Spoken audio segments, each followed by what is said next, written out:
Let's pray. Father, we just want to thank you, Lord, for the opportunity to have this seminar on Social Security, a very important subject that we need to have a good grasp of and understanding the benefits of it and how to maximize the benefits. Lord, I just pray that you give us a good understanding so that we can make a wise decision that will maximize our retirement income and be a good steward for your kingdom.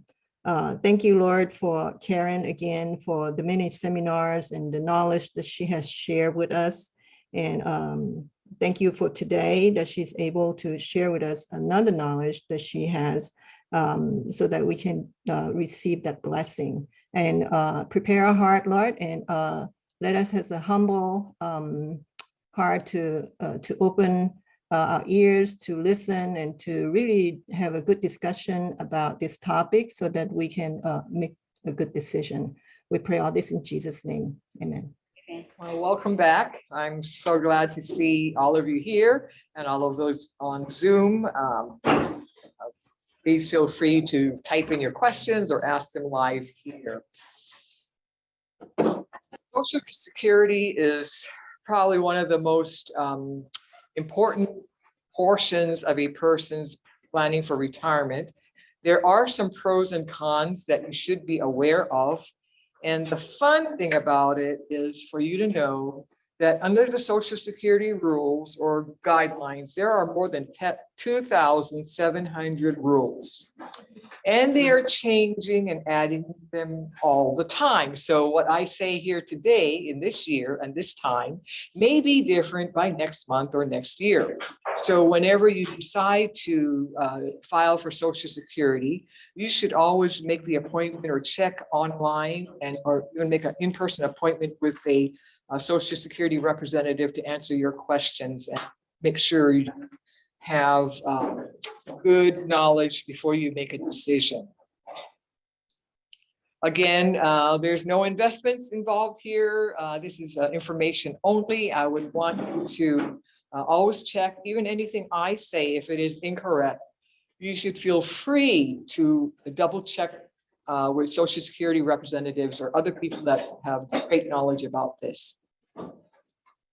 Okay, today's agenda, Social Security, it is a choice of a lifetime for many. Many of you are in the Social Security system. There are a number of you also, though, you are in what we call the teacher retirement system or the employer, the ERS, so you're in a different retirement system. So if you have only worked in academia or like HISD or ALEAF, the ISDs, unless you work in Sweeney ISD or one of those, or like the UT Health Science Center, which is a dual system, you are only going to be in the teacher retirement system, or you can only be in the Social Security system.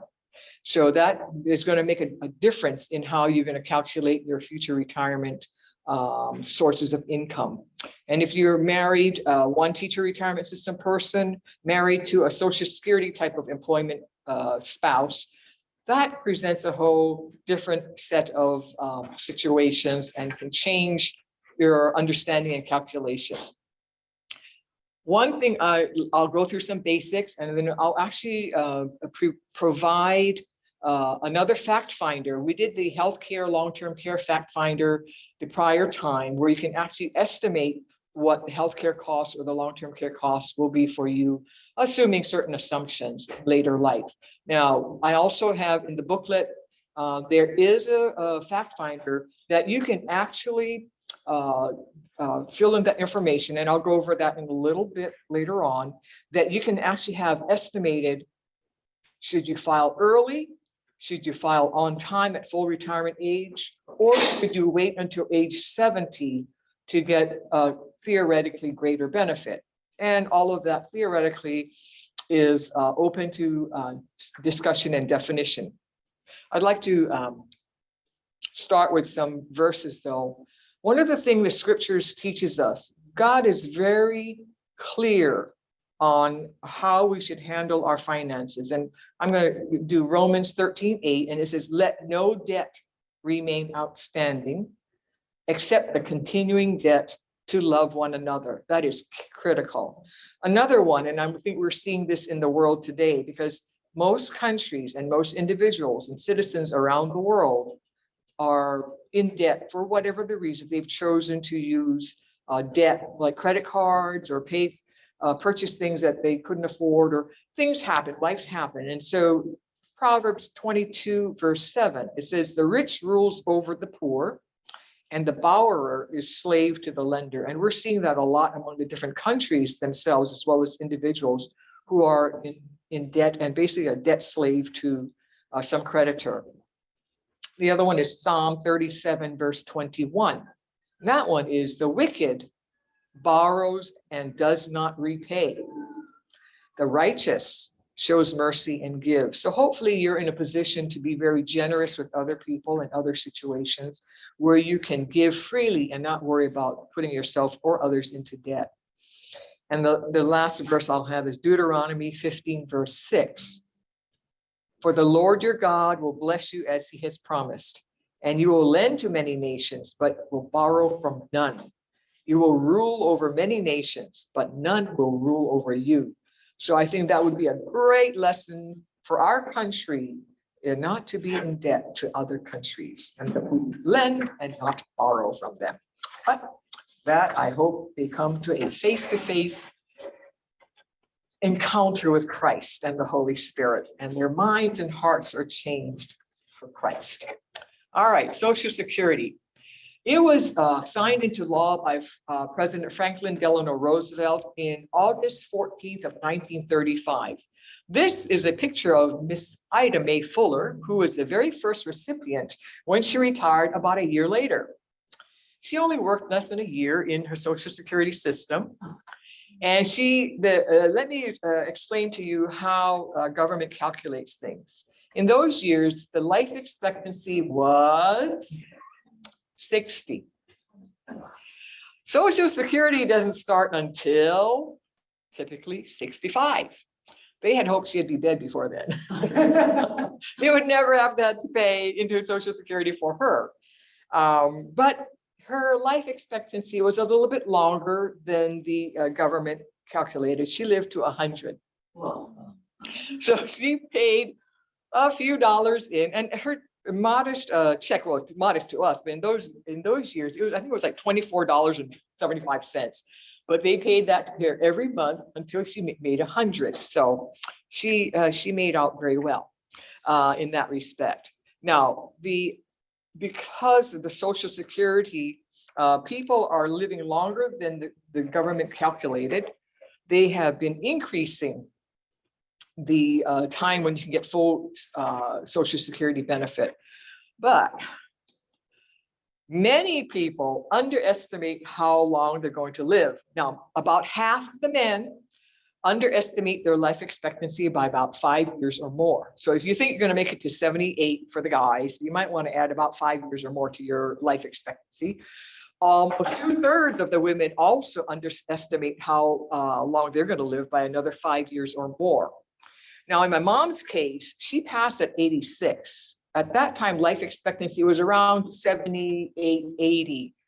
So yeah, she lived 6 years beyond the calculated life expectancy. However, in her mind, she kept telling me while she had severe Alzheimer's that she was going to make it to 97. And she told this to me several times on separate occasions. So we made provisions in our family in case she did live to 97. We made some provisions so that we could financially care for her. But God took her right around the estimated time of 86. Now, I don't know if you're aware of this, but back when Social Security was started, current employees through their paychecks would then pay through their taxes and all this and that and the other for that one retiree. Back in 1940, there were 159.4 working employees to pay for the Social Security benefit of one person. Now, in 1945, 5 years later, it dropped down rather significantly. So it took about 41.9 workers paying for the retirement benefits of one retiree. In 1950, there was another big drop down. In 1950, it took 16.5 working employees to support one retiree with Social Security benefits. Now, I don't know if you know what it is now for 2022. Instead of 159.4 people or even 16.5 working employees paying for one retiree, it's down to about 2.7 working employees paying and subsidizing one retiree. And they expect maybe by 2035, there will only be maybe 2.3 people working to support one employee or well, one retiree. As you can see, with the birth rates, well, HCC is a little different. I see a lot of little kids running around.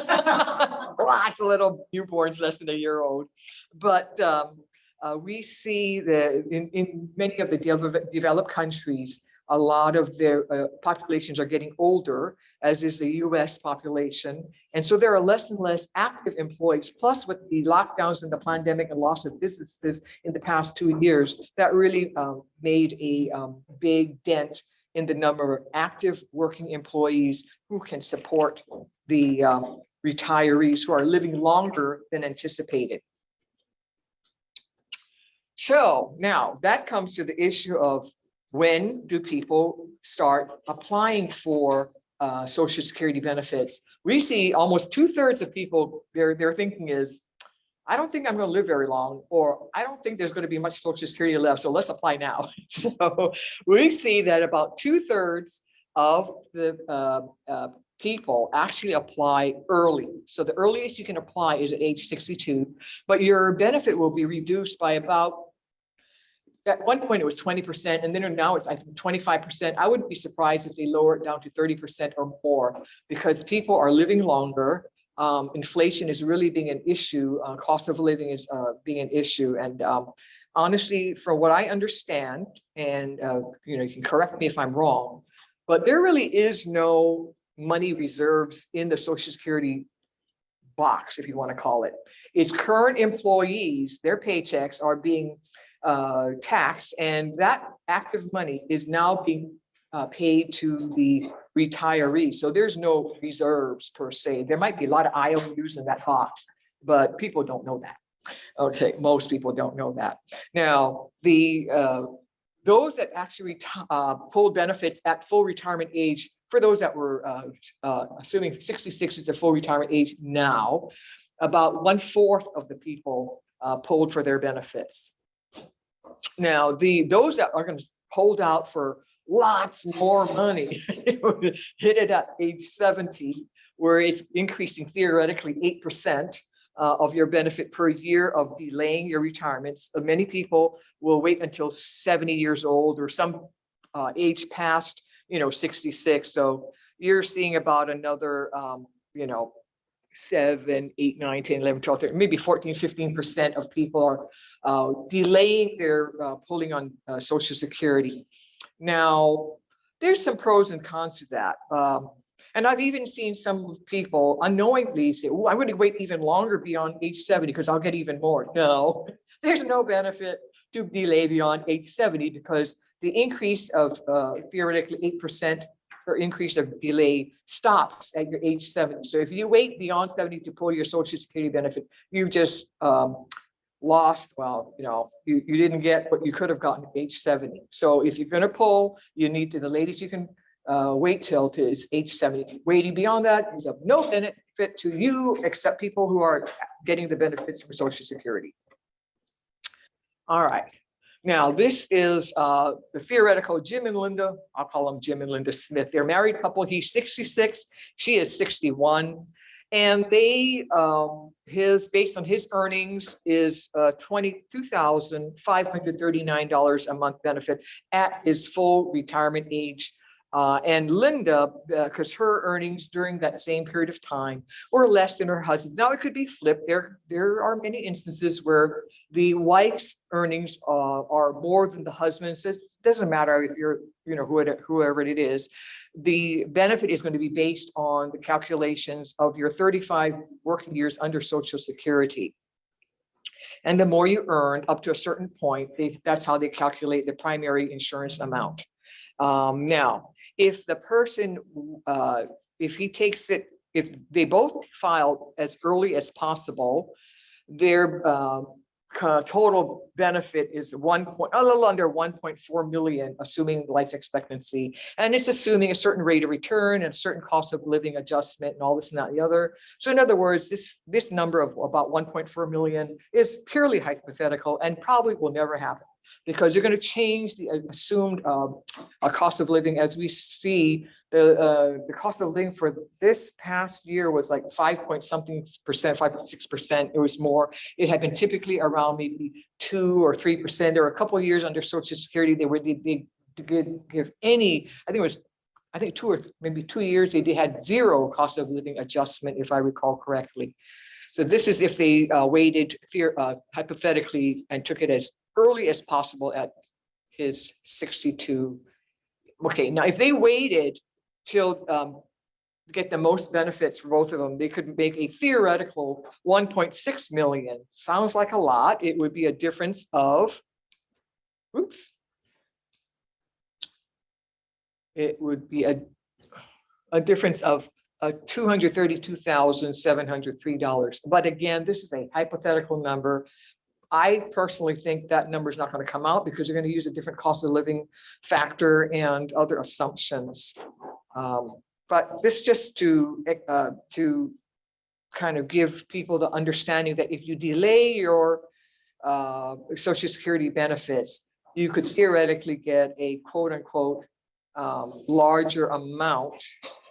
However, if hyperinflation sets in, it won't mean anything because it won't be worth very much. All right. Okay. So the question to ask is, based on certain assumptions in the combined trust fund reserves, which we know, I think I mentioned earlier, there's only IOUs in there, and current assumptions, the full benefits payable under Social Security is to 2033. So that's only 11 years out. And if I recall correctly, this is 1 year earlier, the estimate was that there would be full benefits in the year 2034. And this was just last year. Now, I'm probably older than most of you watching, and I used to get the paper statements. And I do recall on some of my statements in the years past that the year of full benefits was the year 2041. So as you can see, and as I'm explaining here, if they really start doing what I call real math, you're going to see the full benefits payable to a shorter and shorter time period, which is why Social Security was never meant to be your sole source of retirement benefits. You should be saving. Well, first of all, ask God to give you the wisdom and the strength and the courage to live within your means and to spend less than you earn. If you can do that, pretty much at any level of income, you'll be okay. You might not be, filthy rich or rolling in dough, but you will be okay. Whereas many, many people have six-figure debt loads, whether it's student loans or home mortgage loans or other, credit card loans, car notes, buying beyond their ability to pay for what they have purchased. So I would, as I said earlier in the beginning with those verses from the scripture, where you stay out, get out of debt and stay out. Now, after the reserves are, if they go past this theoretical year of 2033, or even 2027 is what I've seen in some of the calculations, they will be able to pay Social Security maybe 76% of the benefits. Now, I know a lot of millennials and younger people, they're basically saying they're not even going to count on Social Security. So they're going to do other things to try to support themselves in retirement. Now, so basically what I'm understanding and having heard a number of speakers and just learning about Social Security, in order to pay current retirees with current employees taxes for Social Security and the FICA and all this and that and the other, to remain solvent for another 75 years, they could, and they probably will, have to increase the taxes, the payroll taxes, increase it to 15.54%. It's currently 12.4%, and apply a 19% immediate and permanent reduction to all beneficiaries. and then, or some combination of both. I believe it's probably going to be a combination of both for those that are fortunate enough to pull Social Security. All right, so as we mentioned earlier, they're going to link the cost of living adjustment to probably some different inflation index, and who knows what those numbers will be. They'll come up with something, I'm sure, at that time. And then current retirees will be seeing smaller annual benefit increases, or perhaps zero COLA increases, as I recall seeing probably several years ago. And then instead of stopping the full retirement age at 66 plus X number of months based on your date of birth, they're probably going to increase the full retirement age beyond 67. I have heard anywhere from age 70 to age 72. So they're expecting to impact the younger people, like 45 and younger, to allow further time to plan for their future retirement years. Okay. So Social Security offers several things. It's not only Social Security income, the guaranteed lifetime income. They also theoretically do index it to inflation. As I mentioned, the official inflation number is about between 7 and 8%. That's where they removed food and energy costs, which makes no sense to me. I think you can get a better idea of inflation when you see what Congress has increased their staff. They increased their staff pay by 21%. So I think that's closer to what the real inflation rate is today. Survivor benefits, in case a Social Security person has passed, the widow and minor children also will benefit, and also those that are physically or mentally handicapped or special needs type children and young adults up to if they have been incapacitated before age 22. And there's quote unquote preferential tax treatment in terms of they calculate how much a couple or a single obtains from Social Security with any other current income and or pensions or 401k distributions or whatnot. So you might not get the entire Social Security benefit tax, but you can be taxed up to 85% of your Social Security benefit could be taxed. Again, depending on how much you quote unquote earn from your various retirement plans. Okay, so take a note of this one because it's very confusing. Now, I don't know why they keep doing this, but it's really just so that they can, it's my opinion, so that they can increase the wait time before people pull full-time benefits. So if you were born, let's say, if you were born, the birth year is full retirement age and 43 to 1954, your full retirement age for full retirement age benefits from Social Security is exactly 66 years. If you were born in 1955, you have to wait an additional 2 months before you can claim your Social Security benefits. If you were born like my sister, 1958, and I just talked to her the other night, I said, you have to wait until 66 and 8 months before you can pull your full retirement benefits. Now, normally, as I said, for those born younger in 1960 or later, currently the full retirement age is 67, but it is my personal and professional opinion, this probably is going to increase anywhere to age 70 and possibly age 72, with reductions in the benefit amounts across the board. And if I'm wrong, we'll find out. Okay. Now, the way they calculate your benefit, okay, it's called the primary insurance amount. And this is where if you work in the Social Security system in private industry, not in the academia, not in your, not necessarily in your hospitals or your medical places, because often those will have their own retirement system, like UT Health Science Center. The UT system is a dual system where you gain benefits from both Social Security, because those people are paying both into Social Security and TRS. Now, there's some like Sweeney ISD was both a Social Security school system as well as a TRS system. So they pay into both, and so they get benefits from both. But if you're only in a teacher retirement system, there are a lot of teachers that the people that we know, and they're working in a TRS only system or some equivalent from another state or from wherever you came from.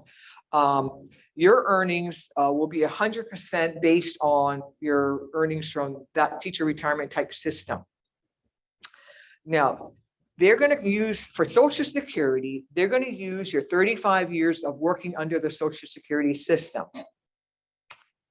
Now, if you only worked 20 years in the Social Security system, you now have, to make 35 years, you now have 15 years of zero income.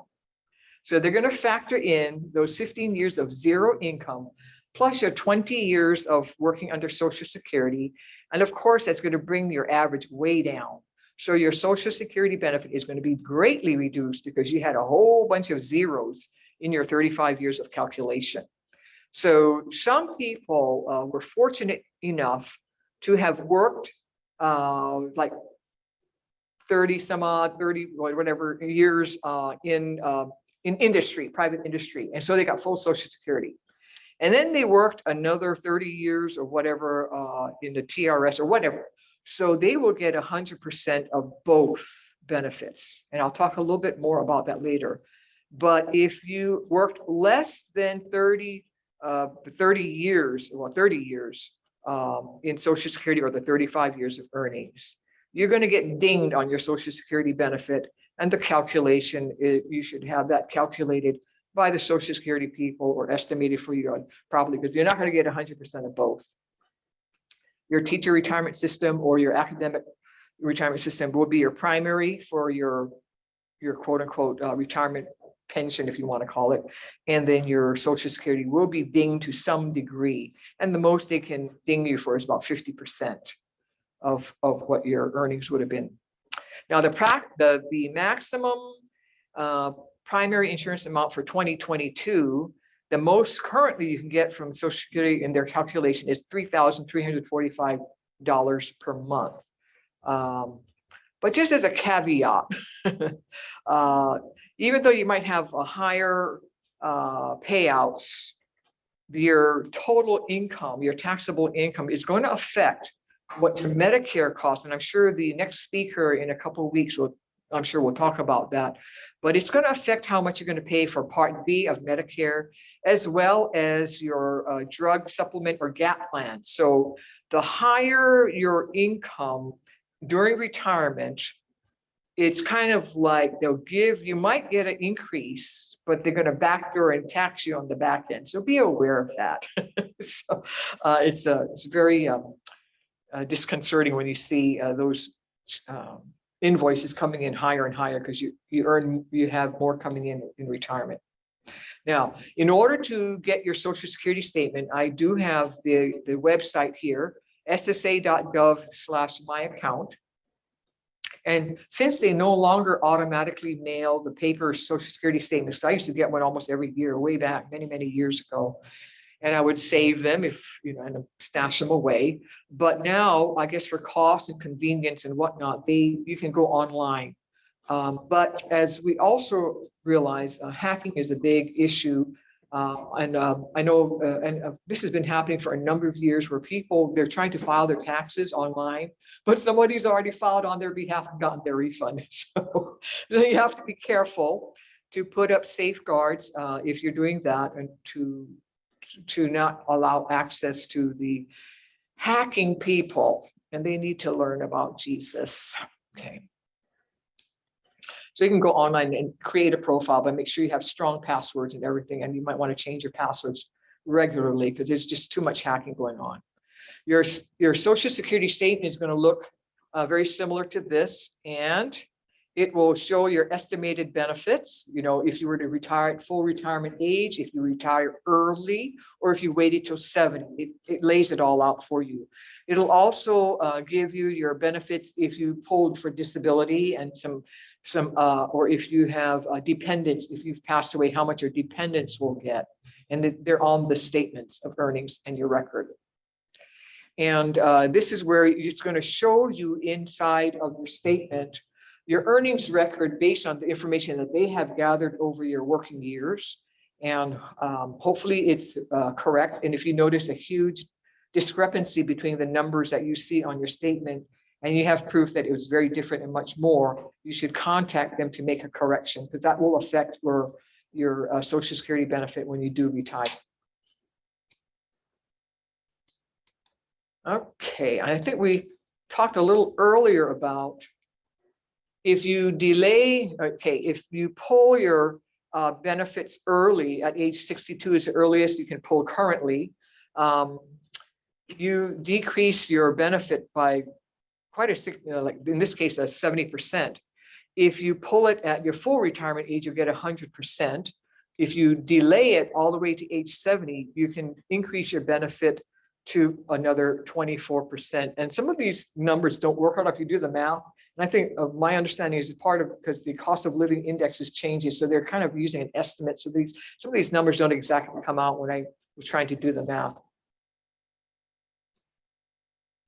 Now, there's different filing rules for different situations. There's rules for surviving spouses. If one of you has passed away, there's rules for both alive spouses. There's rules for if you're divorced. There's rules if you have dependent children under 16 or under 18. And there's also rules and benefits for those who are disabled before age 22. And as I said earlier, there are more than 2,700 rules, and they change them.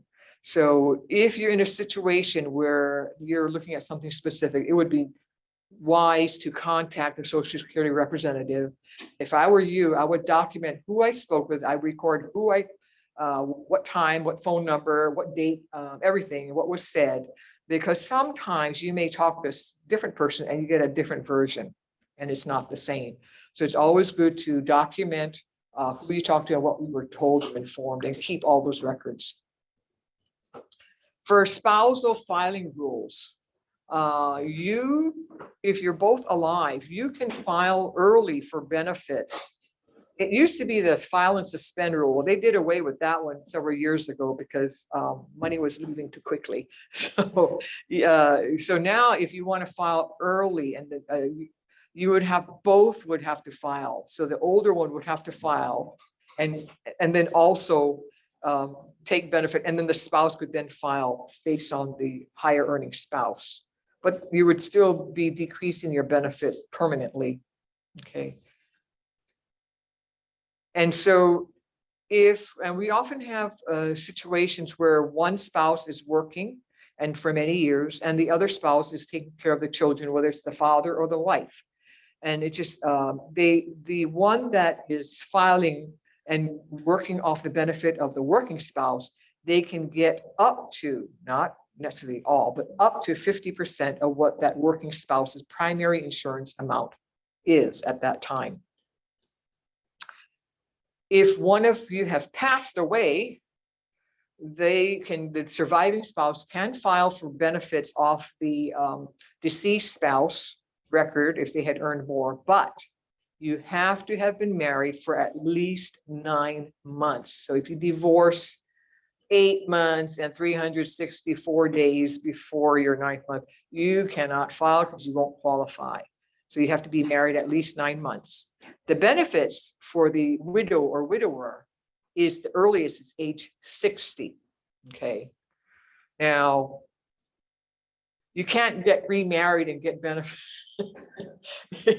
Not good idea. You still have to be a widowed or widower in order to qualify. Or if you did get remarried, it would have to be after your age 60.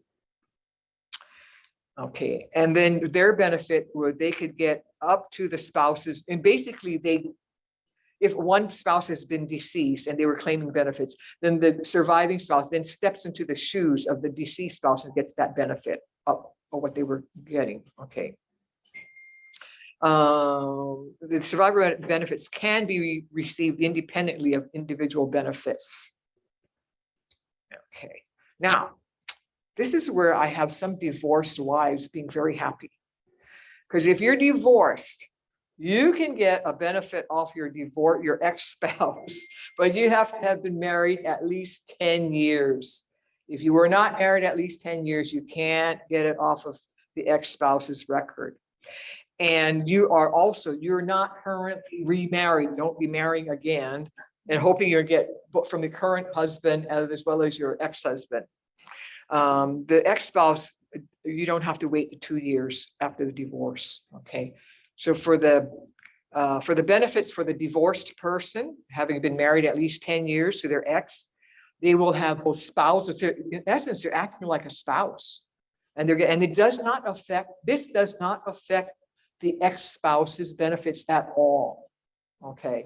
They will still get what their benefits are whenever they file. And he or she doesn't even know you have to file it on his record or her record. You can just go get it. As long as you get his social security number, make sure you have their social security. So, and then you can get the information, and he or she doesn't have to know anything about it, and it does not affect their benefit. They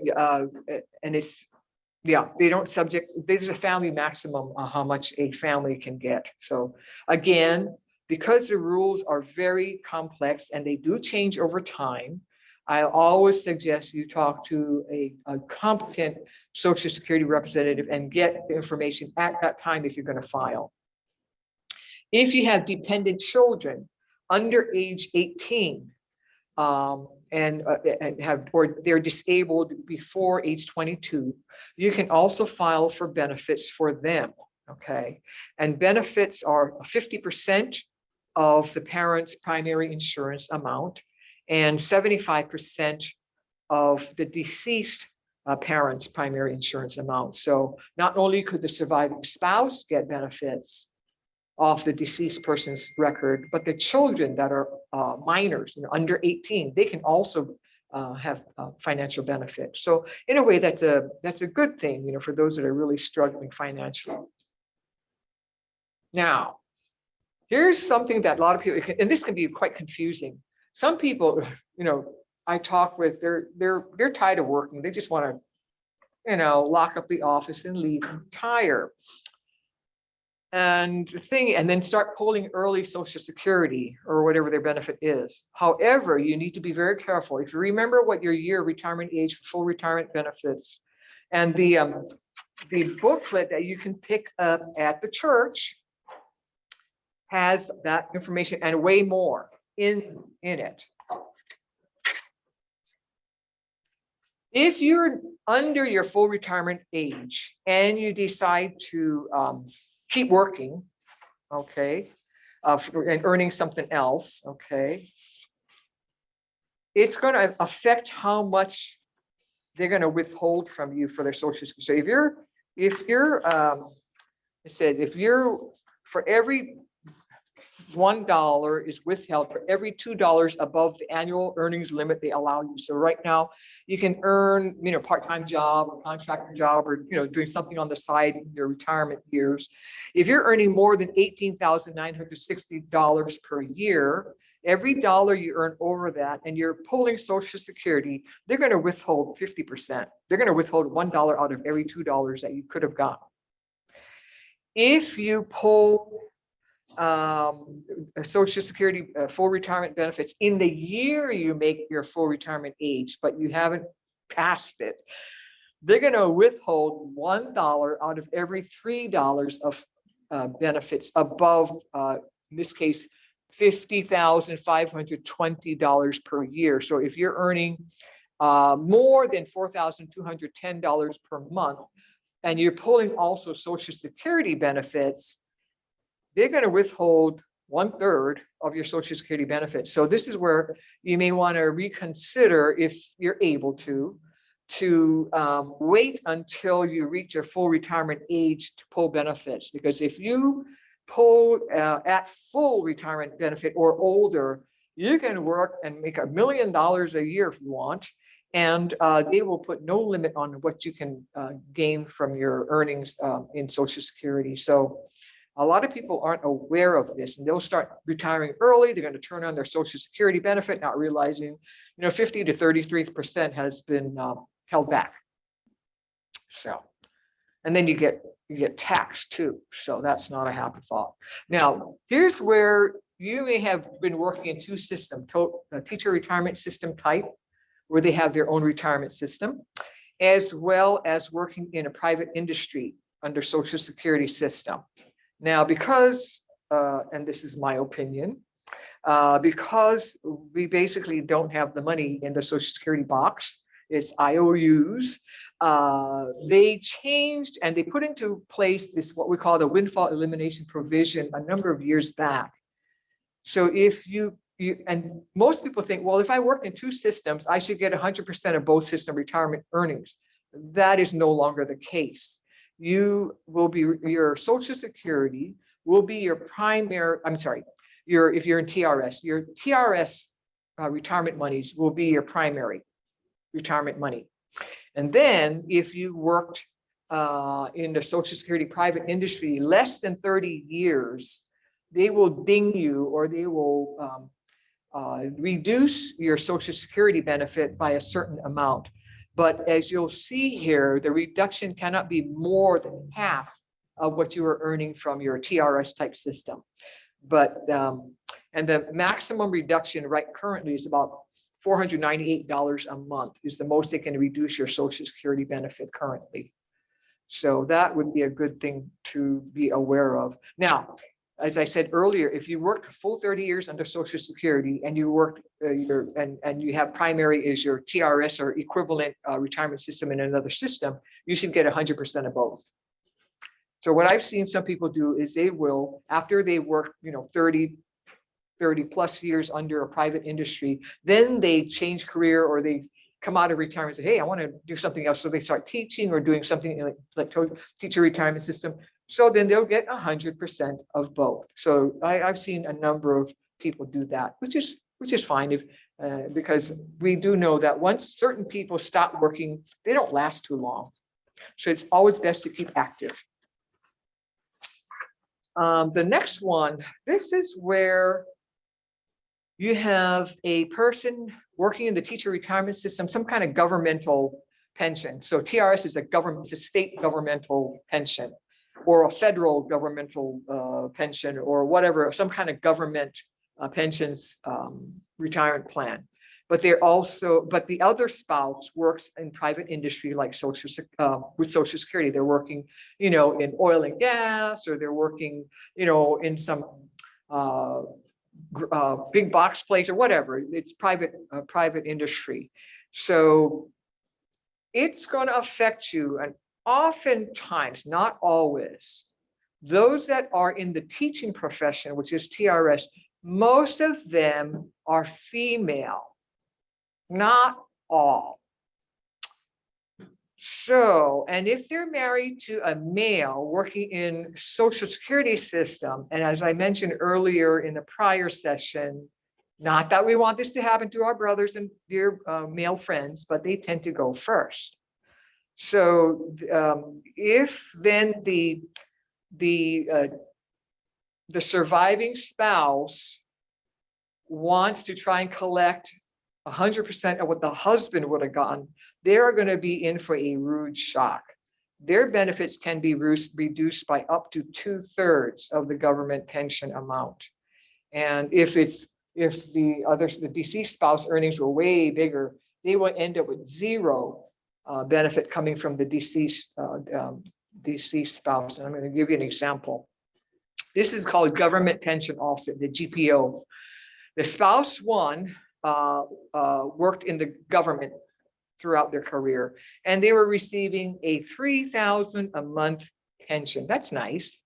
And so 2/3 of that $3,000, the GPO reduction, would be 2/3 of $3,000 monthly would be $2,000 a month that they could reduce on the surviving spouse. Now, the other spouse too worked in private sector, and they were, paying into the FICA taxes and everything, and their primary insurance amount was $2,500 a month. So you'll see in the blue section, the spousal benefit, if he or she is still alive and he or she had worked in some government pension system like TRS, the spouse benefit would be a $1,250 a month while his or her spouse is still alive. And if the spouse passed, then if we didn't have any of this GPO stuff, the surviving spouse would have gotten $2,500 a month. However, when you put into the calculation of the GPO, the governmental pension offset, it's going to reduce the surviving spouse's benefit to zero, or down to after they put the calculation of the government pension offset into it, or it could reduce as a surviving spouse, instead of getting the $2,500 a month, $2,500, they're reduced down to $500 a month. So if you've got a husband and wife situation working in the two different systems, you might want to check how this could affect if the spouse is pulling benefits while the husband is the other spouse is alive or deceased, because you want to make sure you're not going to have an unhappy surprise when you realize 2/3 of that benefit is now gone. Now, there's some taxation considerations. We are fully taxed on your taxable retirement income, the pension income, your traditional retirement accounts like the 401k, 403b, IRAs, 457, and there's any number of those alphabets and numbers. And please don't be intimidated by the 401k, 403b, 457. That simply means in the tax code in paragraph 401k or in the tax code paragraph 457 or 403b, it talks about retirement plans for those kind of industries. That's all it is. It's just that's all. There's nothing magic to it. It's just where you reference it in the tax codes. They also will tax your dividend and interest and income from those.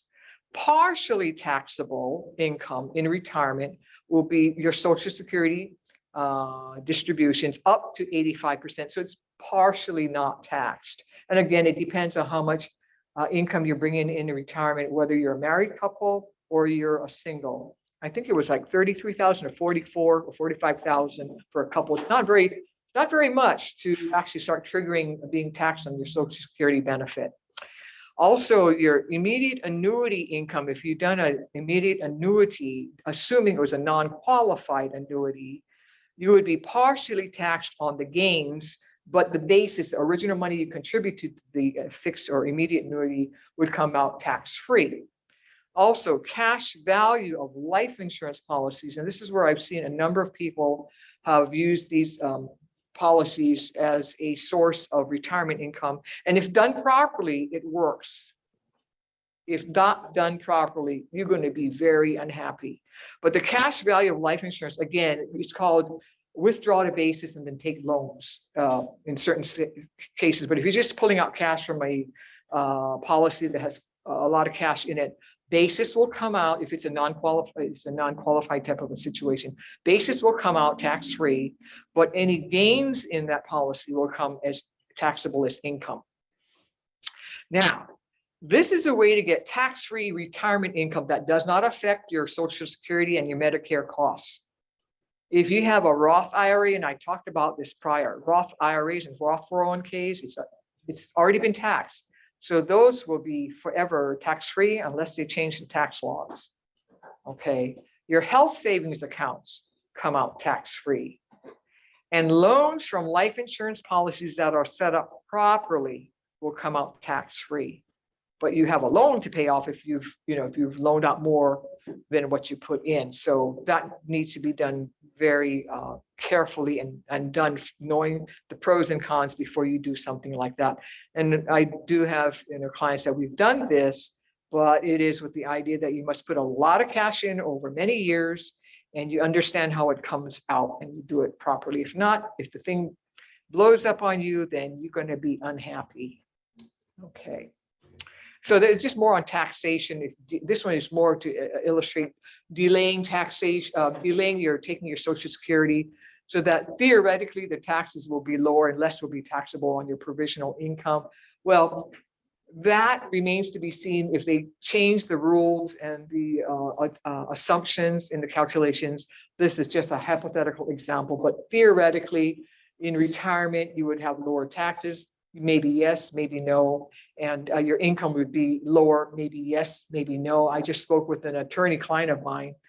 She said, Karen, my pension, I'm earning more in retirement for my pension than I was earning and working in the DA's office. Oh, that's good. You know, so it just depends on what you've built up and how much is coming out. I'm going to skip over that. Okay.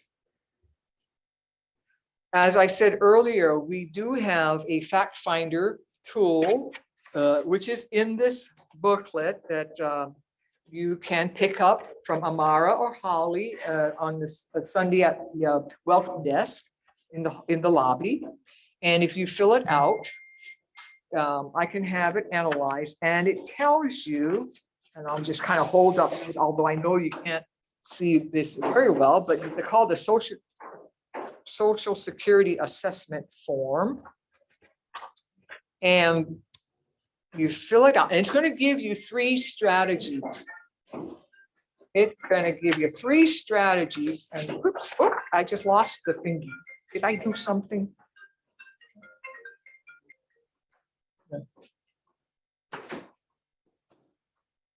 I hit something wrong.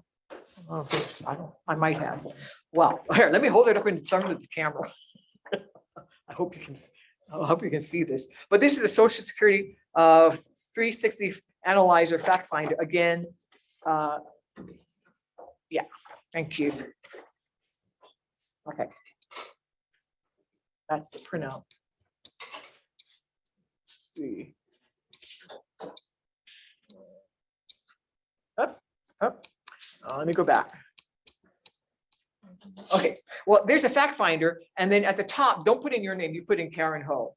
Okay, put in Karen Ho. Then you're filling your information, whether you are your first and last name, your marital status, your male or female, your date of birth, how long you think you're going to live.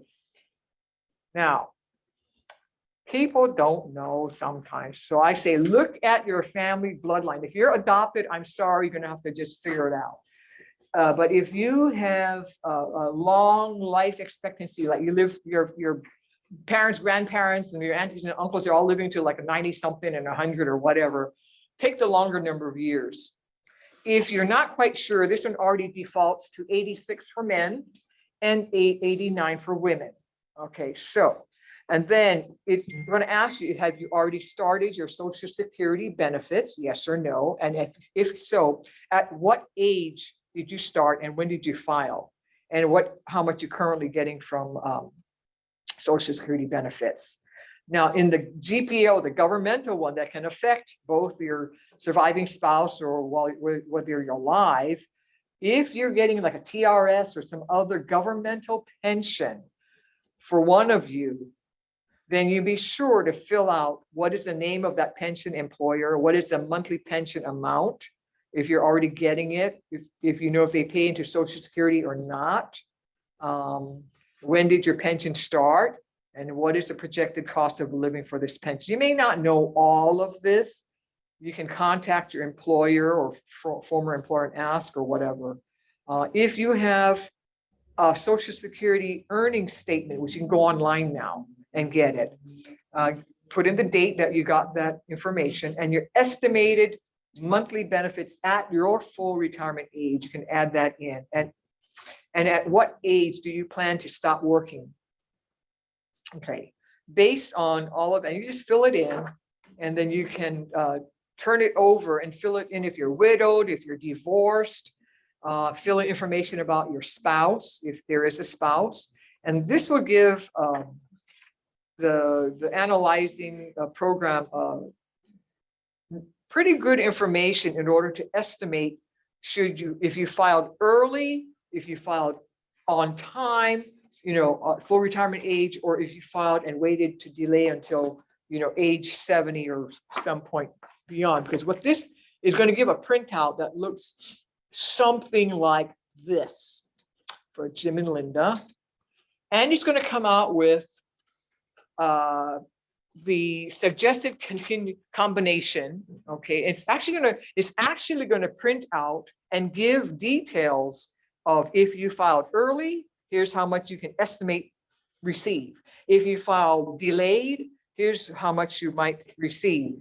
If you file on schedule, early as possible or late as possible, it's going to give you alternate strategies. And you decide. Now, if you're convinced you're not going to live long, file early, okay? If you're convinced there's not going to be much left, file early. But if you feel comfortable to file on time or delay, this is a decision that you and or your significant other can kind of discuss. And if you flip through, this actually gives you your break-even points. And it says, in this case, if you file earliest in the light gray, at those ages for the male and the Mr. and the Mrs. or the male and the female side, if you file anywhere in the light gray section, that's when you're filing earliest. And then you can see how much is estimated that you'll receive in filing early.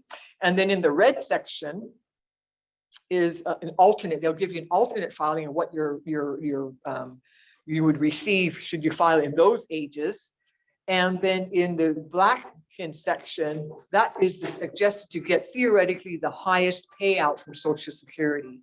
And that you may also, again, decide if you think you're going to live a long time or you live a little time or whatever, you can decide when to file and make the decision. So in this case, for Jim and Linda, they were using, he was waiting to file for age 70, and then she was going to file at age 68. And so their benefit was going to come out to about $5,300 a month, roughly. And so it'll show you the different scenarios, where you can decide to file early or on time or delayed. Now this one is, I won't discuss this one too much. This is if you line up your earnings, your estimated earnings from your retirement plans or from your savings and other investments, and also line up what you could expect to receive from Social Security. Do you have a gap in how much you want to live on at retirement? So if you're wanting, 100,000 and you're getting, 25,000 from Social Security for the spouse and, 28,000 for the other spouse, and you're getting, 30,000 from retirement plan, then you're short to make up your 100,000. You got to figure out where you're going to get the difference in the income in retirement, and whether you delay or not for Social Security, or whether you continue working longer years or saving more and spending less, or any combination, is a good way to start planning your cash flow to help identify your income sources in retirement. Okay. Yeah, so this is just to show how some people might want to spreadsheet it and see whether sources of income are going to come, and identify any gaps and try to fill it in. So in this case, you'll see on the right-hand side, it's all in red. That's their gap for those particular years. So either they got to work longer or spend less, combination of both. Yeah, and put into the assumptions, if one of you passes away, what does that do to the surviving spouse? What will he or she receive? Okay. So that's the fact finder, which I explained a little earlier. You just fill it out. You can email it to me at hok@gwnSecurities.com. That's hok@gwnSecurities.com. And when I spoke with them last week, they turned around another fact finder probably in 2 days. And then we can always set up a phone appointment to talk about it, or just discuss whatever questions you might have. Okay, so when and how you file for Social Security, really, it is an important decision. But remember, it should not be your sole source of retirement income. You really should be doing other things on the side, whether you have savings, other investments, other retirement plans, and learn how to claim your benefits for other family members, and learn how to put the filing rules to work. And this is where I strongly suggest you talk to a competent Social Security representative and ask for his or her help. I've called Social Security myself several times for different clients, on behalf of different clients, also for my mom, and also just for my own. I wanted to know about my own situation. And the persons that I spoke with were very helpful. And I've heard other stories where whoever they spoke to were not very helpful. So hopefully you find and talk to someone that's very good. And then you consider your filing decision within the big picture of your overall retirement income plan. Okay, yeah, get a good understanding.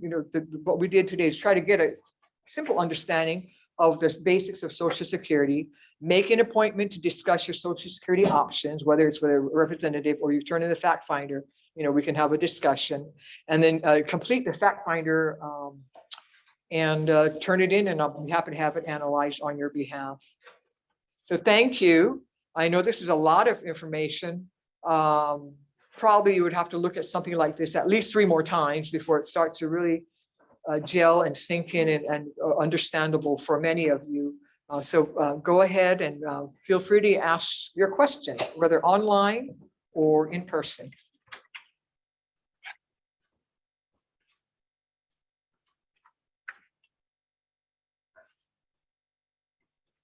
Maybe let me ask the first question. Sure. One of the slides shows the Social Security for spouse that is not working.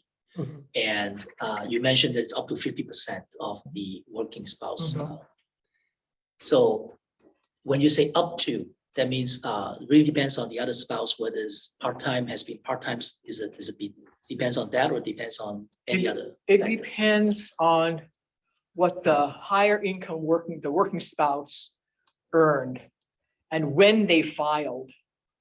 Because here, let me get back to this one. Okay, while both of you are alive, okay, the earliest the non-working spouse or the lesser earning spouse can file is at 62, okay? They have to have been married at least 1 year, but now the other spouse has to file and claim too. See, so that decreases the working spouse's benefits too. Plus, you're going to get taxed on it now. What, 1 out of 2 or 1 out of $3 if you're past the annual earnings limit. So that's kind of a catch, because before you could do a file and suspend, where the higher earning one could file and then suspend it and not take their benefit, but then the other spouse could then claim based on the higher earning one's record. But now they shut that door, because yeah. So even though the spouse is working, there's a choice that you can either pick the 50% of the higher earning one spouse, or is it your own? Oh no, it's going to be based off the higher earning spouse one. You wouldn't want to. Oh, I see what you're saying. Oh, if you just want to earn off of your own, yeah, you could, but most of the times when I've worked with these couples, one earned very little, so their benefit was only like $500 a month from Social Security, whereas the husband's one would have been $2,500 a month. If you're going to get half of his, why would you take $500 a month on yours? Yeah. So I say, you know what? Take it on his, the higher earning spouse, but be aware of the other taxation. If you're taking early, it's going to permanently decrease your benefit all the way through.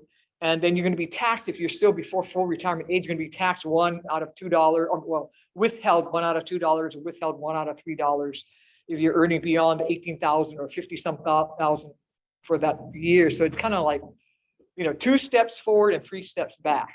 So work the numbers and see if it's, really benefits you. Yeah, but that's a good question. Yeah, this is if they one of them passed away. Yeah. So any other good questions?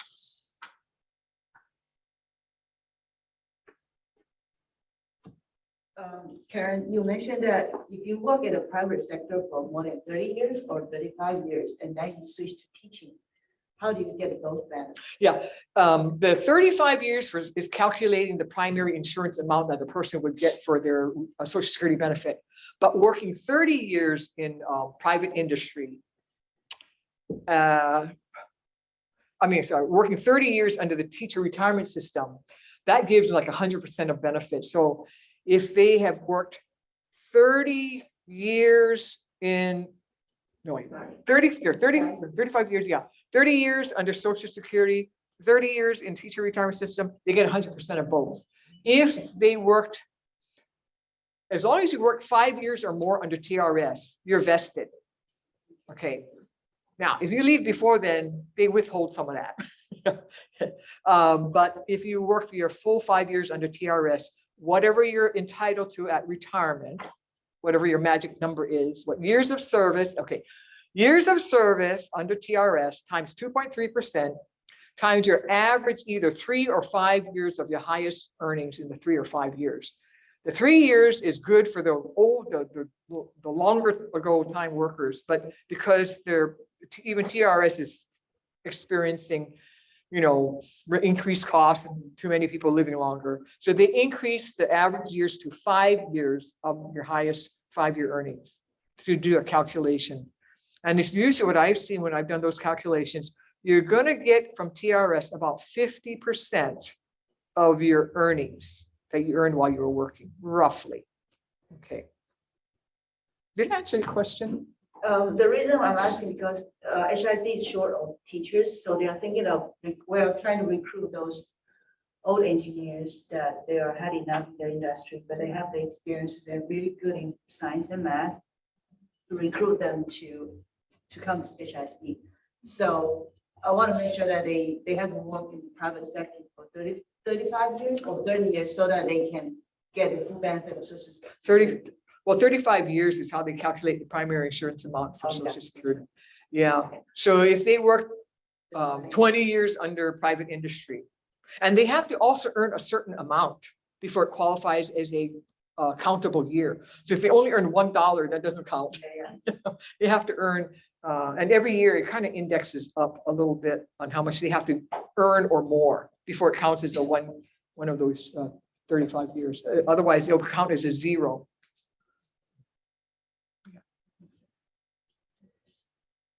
Okay.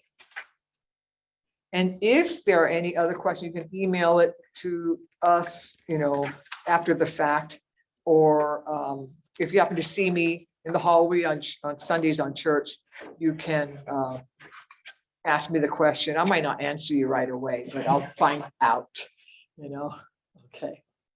But I really thank you for your attention. And I hope this was somewhat helpful for you as you make your decisions in retiring at some point in the future.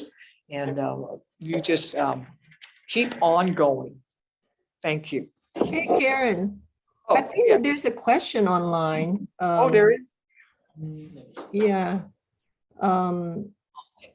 Maybe the question was asked during the conversation where, what is PIA? Oh, a PIA. Yeah, what is PIA? That is how they calculate. It's called primary insurance amount. That's it's just the way they calculate your Social Security benefit. And right now for 2022 is what $3,345 is the primary insurance amount base. Go ahead, sorry. Yeah, the maximum. Yeah, 3345. Yeah.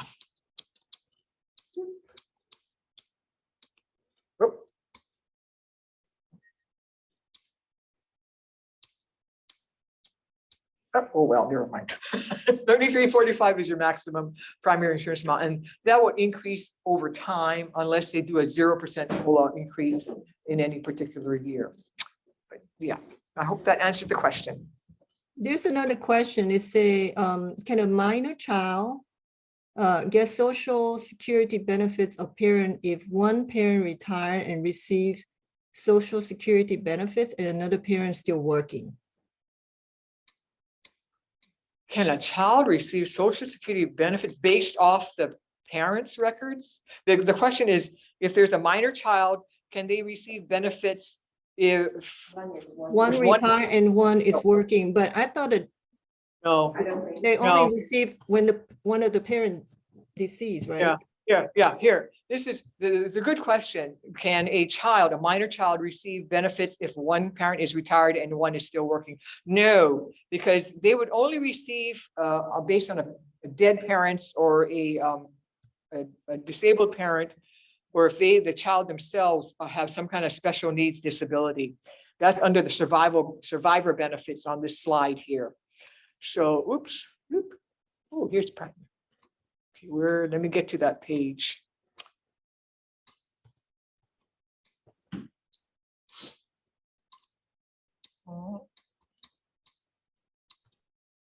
Why am I not finding it? But here, okay. Here, you see, this is the filing rules for different situations. In this case, it's dependent children. But they have to have, if let's say the primary breadwinner has passed away, and let's go for the one for the children. Here, dependent children.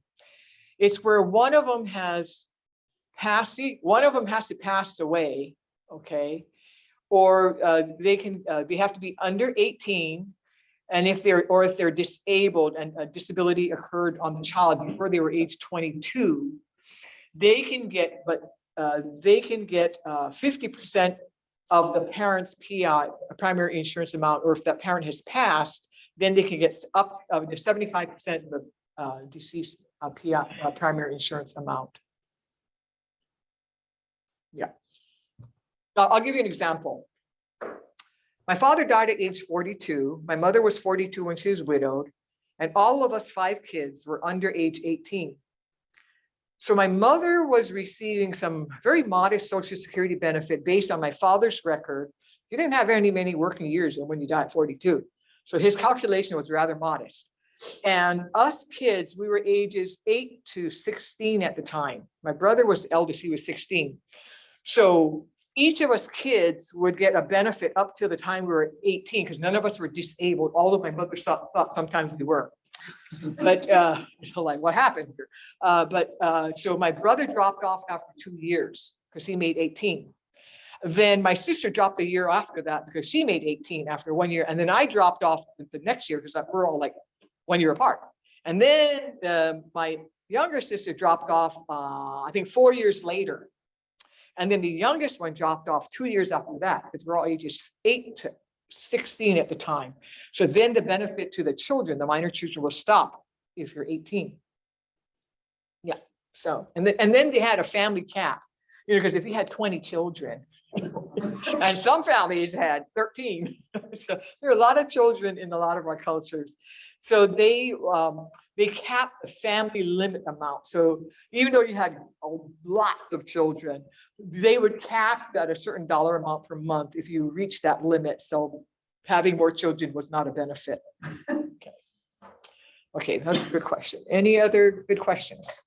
Karen, so this is online. So the PIA is the same as the Social Security benefit we're talking about?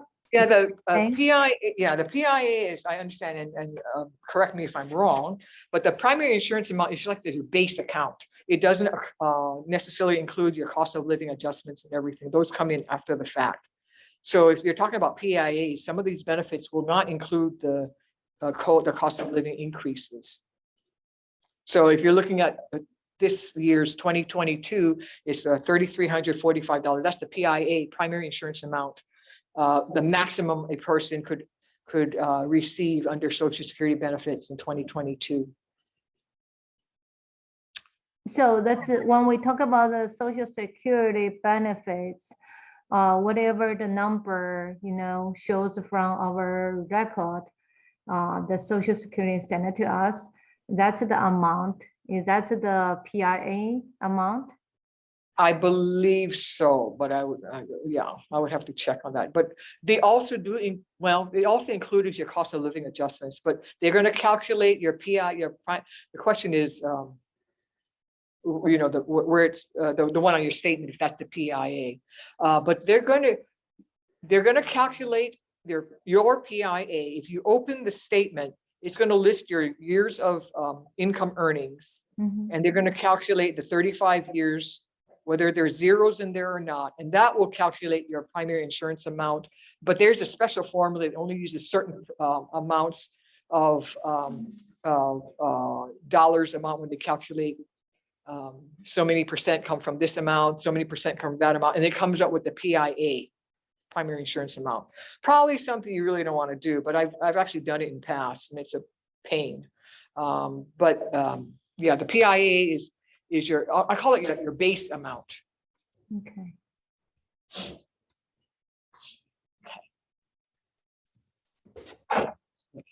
And I said, as I said, if there's any other questions, you're free to, ask me or email me or send the email question to Holly or Amara, and I'll be happy to try and answer it. And if I don't know, I'll try and find out for you.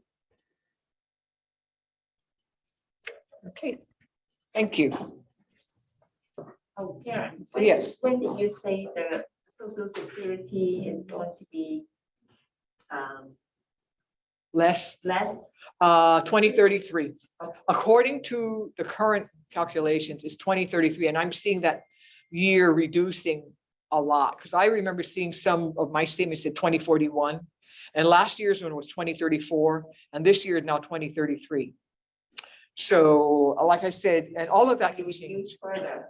I expect Social Security to be reduced because, as I said, there's People was guessing 2025. the question was, when was the Social Security expected to last till? According to the current calculations, is 2033. But as I said earlier, there is no money in the reserves in Social Security. It is current working employees coming off from their FICA taxes going directly to the retirees. So, and as we have less and less retirees working, it's like 2.3 people expected by 2035 or whatever, or 2.7 currently to support every one retiree. That means it's going to get to the point where it might be one person supporting one person in retirement, which means probably a lot more taxes and a lot less benefit, is my opinion.